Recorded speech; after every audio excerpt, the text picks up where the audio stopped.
All right, guys, free to choose, created equal, free to choose. This is chapter 5, created equal, free to choose. This part is called consequences of egalitarian policies. Egalitarian meaning equal. Consequences of egalitarian policies.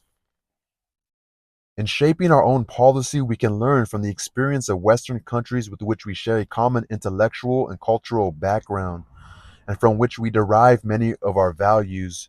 Perhaps the most instructive example was Great Britain, which led the way in the 19th century toward implementing equality of opportunity, and in the 20th toward implementing equality of outcome.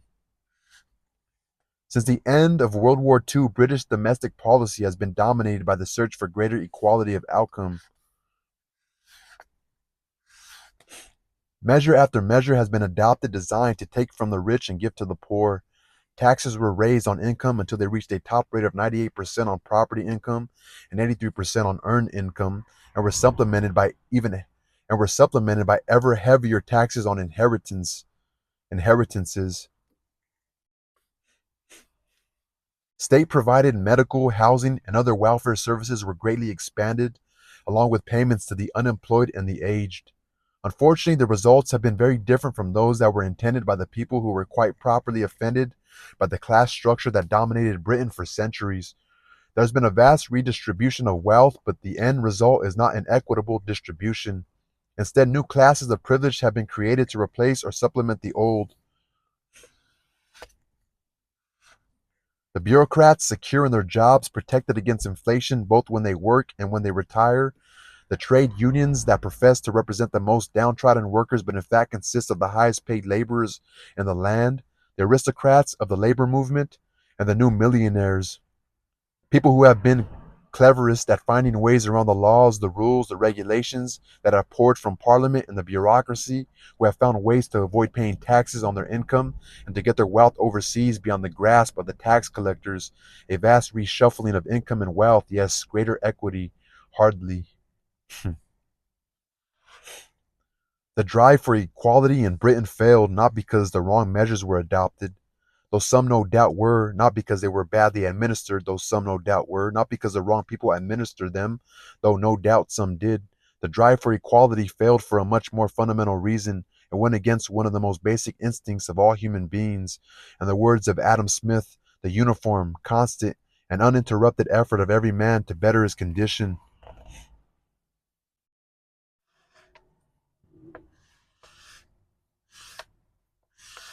And one may add the condition of his children and his children's children. Smith, of course, meant by condition not merely material well being, though certainly that was one component.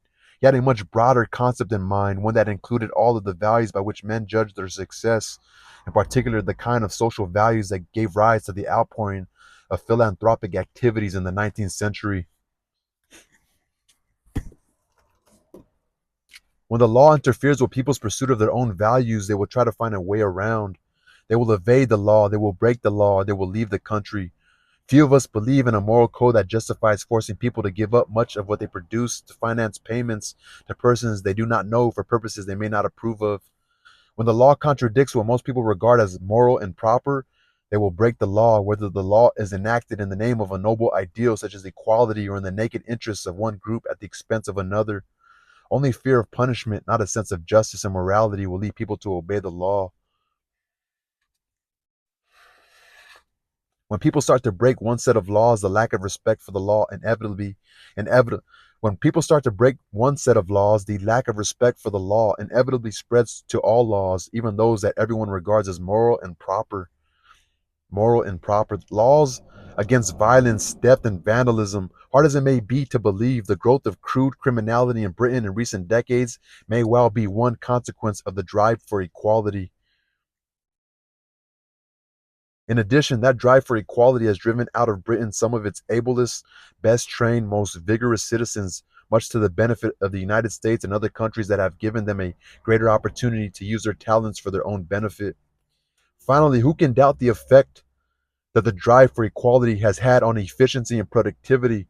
Surely that is one of the main reasons why economic growth in Britain has fallen so far behind its continental neighbors, the United States, Japan, and other nations over the past few decades.